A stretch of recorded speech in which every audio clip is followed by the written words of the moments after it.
Welcome to my class. In Microsoft Excel program, there are a number of financial functions given to us. Here a complete list of all financial functions is given to you. All functions listed here are discussed in separate video lectures. Let us start. इस particular video lecture के अंदर मैं financial management के अंदर दिए गए formulas के accordingly relevant cash flows को कैलकुलेट करूंगा. So the topic is calculate all relevant cash flows and this is part number 2. इसके अंदर मैं एक्सेल के फंक्शंस को भी बीच में टेकअप करूंगा. आइएगा मूव करते हैं एक क्वेश्चन की तरफ. इस एक्सेल शीट के अंदर मेरे पास एक प्रोजेक्ट की डिटेल दी गई है. The purchase price of machine is 6 lakh rupees. Installation cost is ₹50,000. जैसे ही हमने मशीन को इंट्रोड्यूस किया तो वर्किंग कैपिटल की रिक्वायरमेंट बढ़ गई और ये वर्किंग कैपिटल इंक्रीज 1 लाख रुपए से है. Annual profit before depreciation and tax ये ऑलरेडी हमें गिवन है 4 lakh rupees. Company is in the tax bracket of 35%. Cash inflows for period years 5. It means इस मशीन की यूजफुल लाइफ 5 साल की है. सॉल्वेज वैल्यू यहां पर हमें 0 दी गई है. There is no salvage value.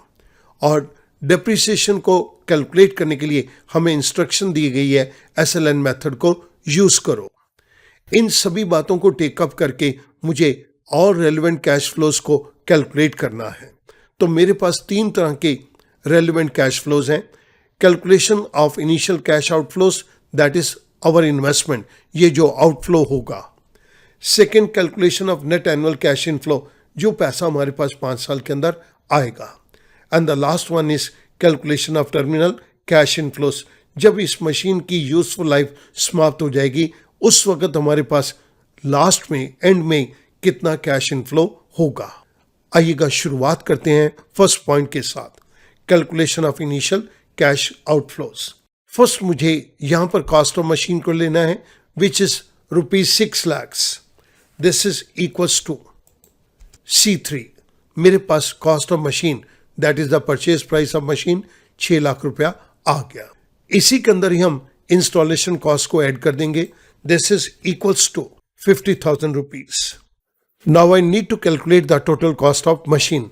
This comes to C16 plus 50,000 rupees. हमने कॉस्ट ऑफ मशीन के अंदर इंस्टॉलेशन कॉस्ट को ऐड कर दिया. जैसे ही इस मशीन को हमने इंस्टॉल किया हमारे वर्किंग कैपिटल की रिक्वायरमेंट भी बढ़ गई. जब वर्किंग कैपिटल की रिक्वायरमेंट बढ़ गई तो ये अमाउंट भी एक हिसाब से कैश आउटफ्लो हो गया. सो मैं इस जगह के ऊपर add increase of working capital दूंगा. This is equals to 1 lakh rupees. Now I need to calculate the total cash outflow. This comes to 6,50,000 plus 1 lakh rupees. It comes to 7,50,000. So हमारे पास इनिशियल कैश आउटफ्लो 7,50,000 रुपीज का आ गया. अब मुझे calculation of net annual cash inflow को take up करना है फॉर 5 ईयर्स. इस जगह के ऊपर मैं एनुअल प्रॉफिट बिफोर डेप्रिसिएशन और टैक्स को लूंगा. This is equals to ₹4 lakh. इस अमाउंट में से हम डेप्रिसिएशन के अमाउंट को लेस कर देंगे, लेकिन डेप्रिसिएशन के अमाउंट को कैलकुलेट करने के लिए हमें इंस्ट्रक्शन दी गई है आप एसएलएन के मेथड को यहां पर यूज करेंगे. सो मैंने स्ट्रेट लाइन मेथड को यहां पर यूज करना है. इसके अंदर हमें 3 आर्गुमेंट्स दिए गए, cost, salvage and life. Cost is 6 lakh plus 50,000. सो मैंने ये 6 लाख पे क्लिक किया, प्लस मैंने इंस्टॉलेशन कॉस्ट के ऊपर भी क्लिक कर दिया. I press comma. मेरा फर्स्ट आर्गुमेंट यहां पर कंप्लीट हो गया. सॉल्वेज वैल्यू हमें यहां पर कुछ भी नहीं दी गई, सो मैं यहां पर सॉल्वेज वैल्यू को 0 लूंगा. लाइफ के केस के अंदर हमें 5 साल का पीरियड दिया गया है. This is given to us in cell number C8. I close parenthesis, I press enter. मेरे पास डेप्रिसिएशन का अमाउंट कैलकुलेट होके आ गया 1,30,000 rupees. Now I need to calculate the profit before tax. This is equals to 4 lakh minus 1,30,000. मेरे पास profit before tax 2,70,000 रुपया आ गया. इसके अंदर हमें टैक्स के अमाउंट को लेस करना है. This is equals to H6 profit before tax multiplied by C7, that is the tax rate.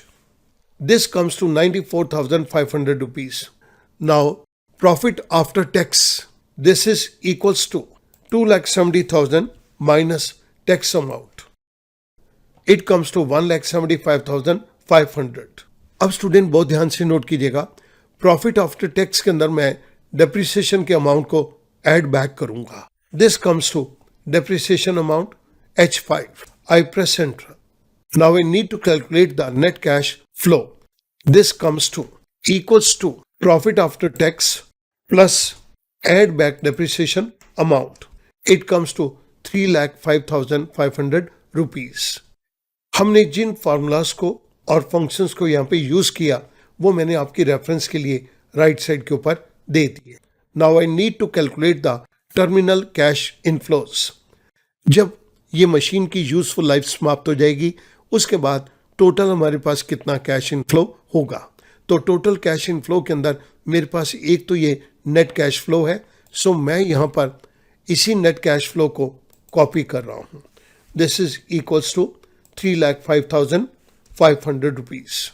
अब हमने यहाँ पर सॉल्वेज वैल्यू को देना है, लेकिन सॉल्वेज वैल्यू का अमाउंट मेरे पास यहाँ पर 0 है, तो मैंने यहां पर इसको 0 रुपीस दे दिए. जो हमने स्टार्टिंग के अंदर वर्किंग कैपिटल के अंदर 1 लाख रुपया इंट्रोड्यूस किया था, अब ये 1 लाख रुपया मेरे पास वापस आएगा. सो ये भी मेरा एक टर्मिनल कैश इनफ्लो बन गया. So this is the release of working capital.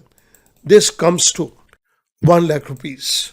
Now the total cash flow in terminal year, this comes to, it is equals to sum. मैंने कंप्लीट रेंज को सिलेक्ट कर दिया. I press enter.